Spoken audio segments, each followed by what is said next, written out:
In the misty hills of the Black Forest, where ancient oaks whispered secrets to the wind, lived a young linguist named Elias Müller. Elias was not your ordinary scholar. He was obsessed with the German language, its roots tangled in the soil of history like the gnarled roots of those very trees. Born in a small village near Freiburg, he had grown up hearing tales of the Brothers Grimm, their stories woven from words that seemed to hold power, words like Zauber, magic, and Fluch, Kurse. But Elias believed there was more to language than mere folklore. He theorized that certain forgotten German words, lost to time, could unlock hidden realities. It was the autumn of 2023 when Elias's life took a turn into the extraordinary. He was poring over a dusty tome in the university library in Heidelberg, a book titled Die verlorenen Wörter der alten Zunge, The Lost Words of the Ancient Tongue. The leather-bound volume had been donated anonymously, its pages yellowed and inscribed with High German script from the medieval era. As he traced the faded ink with his fingers, one word caught his eye, Schattenflüstern. It translated roughly to shadow whispering, but the annotation beside it hinted at something deeper, a verb that could summon echoes from the past. Elias muttered the word aloud, testing its weight on his tongue. Schattenflüstern. The library's fluorescent lights flickered momentarily, but he dismissed it as a coincidence. That night, as he walked home along the Neckar River, the word echoed in his mindestens. The river's waters seemed to murmur in response, and in the shadows of the old bridge, he swore he saw a figure, a translucent silhouette waving at him before vanishing into the mist. The next morning, Elias awoke to find his apartment in disarray. Books were strewn across the floor, and on his desk a note was scrawled in elegant, archaisch script, Finde das Wort, oder der Fluch erwacht. Find the word, or the curse awakens. His heart raced. Was this a prank? He examined the handwriting, it matched the style in the ancient book. Intrigued and a bit frightened, he decided to delve deeper. He packed a satchel with notebooks, a dictionary of Old High German, and headed back to the Black Forest, where legends said the language's purest forms were born. The forest welcomed him with a canopy of crimson leaves, the air thick with the scent of pine and earth. Elias hiked to the ruins of an old abbey, a place mentioned in the tome as a repository of linguistic relics. As he explored the crumbling stone walls, overgrown with ivy, he recited words from his studies. Waldgeist, forest spirit, Nebeltraum, mist dream.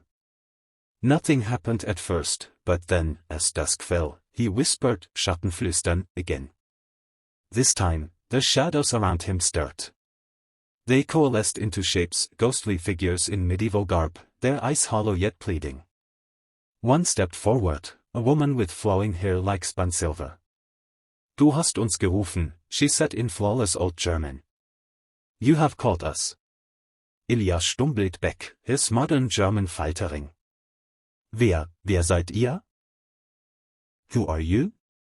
She introduced herself as Isolde, a scribe from the 12th century, cursed by a rival warlock who had stolen a sacred word from their lexicon, a word that bound souls to the shadows.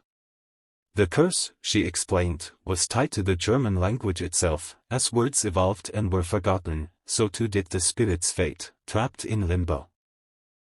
Isolde revealed that the lost word was Ewigssprache, meaning eternal speech, a term that could bridge the living and the dead, preserving knowledge across eras. But it had been hidden by the warlock in a riddle. Im Herzen des Waldes, wo die Wörter wachsen, liegt das eine, das alle bindet. In the heart of the forest, where words grow, lies the one that binds all. Elias, thrilled by the linguistic puzzle, agreed to help. In return, Isolde promised him unparalleled insight into the language's origins, knowledge that could revolutionize his field. Their journey began at dawn. Isolde, visible only to Elias through the power of Schattenflüstern, guided him deeper into the forest. They passed ancient runes carved into trees, each inscribed with verbs and nouns that hummed with latent energy. Elias learned that German's compound words held special magic: Herzschlag, heartbeat. Could quicken pulses, Sturmwolke, storm cloud, summon rain. As they walked, he practiced, causing leaves to rustle with Blätterrascheln and birds to sing with Vogelgesang. But danger lurked. The warlock's curse had guardians, shadow beasts called Dunkelwächter, dark watchers born from negated words like nicht Licht, non-light. One attacked as they crossed a ravine, its form a swirling void that absorbed sound. Elias shouted Lichtstrahl. Light ray. Drawing from his vocabulary, and a beam pierced the creature, dissolving it. Isolde praised him, Deine Zunge ist scharf wie ein Schwert. Your tongue is sharp as a sword. Days turned into a week. They camped under stars, Isolde sharing stories of Charlemagne's court, where bards wielded words like weapons. Elias taught her modern German, delighting her with Handy, cell phone, and Internet, concepts that baffled her ethereal mindestens. A bond formed, not just of necessity, but of shared passion for language. Elias confided his loneliness, how his obsession had isolated him from friends and family. Isolde spoke of her own era's rigid hierarchies, where women's scribes were rare and often silenced. As they neared the forest's heart, a glade where ancient oaks formed a natural cathedral, the riddle's meaning unfolded. Where words grow. Elias realized it referred to the trees themselves, as Wort, in German could pun on word, and root, though Wurzel was the actual term for root. The linguistic play was key. In the center stood a colossal oak, its bark etched with thousands of words, a living dictionary. But the warlock's spirit awaited them, manifested as a towering shadow. Du Narr, it boomed. You fool. The warlock, named Roderick, had been a linguist twisted by ambition, seeking to hoard Ewigssprache for immortality. A battle of words ensued. Roderick hurled curses, Vergessenheit, Oblivion, trying to erase Elias's memories. Elias countered with Erinnerung, Remembrance, bolstering his mindestens. Isolde joined, weaving phrases like Seelenband, Soulbond, to link their strengths. The climax came when Elias deciphered the final clue. Touching the oak, he spoke a chain of compounds, Waldherz Ewigssprache, merging forest heart with the lost word. The tree glowed, revealing the word inscribed in golden light. Uttering, Ewigssprache, Elias freed the trapped souls. Isolde's form solidified briefly, allowing a touch, a cold yet warm embrace. Danke, she whispered. Thank you. As the spirits ascended, the forest sighed in relief.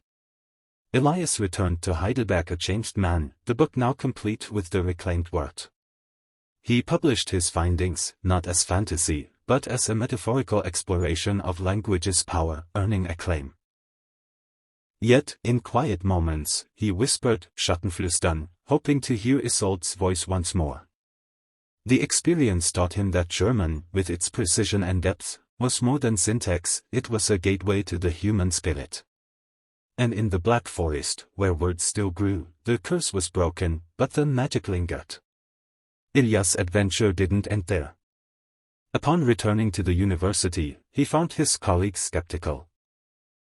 Professor Hahn, a Sterngrammarian, dismissed his tale as romantic nonsense. But Elias had proof, a leaf from the oak, inscribed with glowing runes that only appeared under moonlight.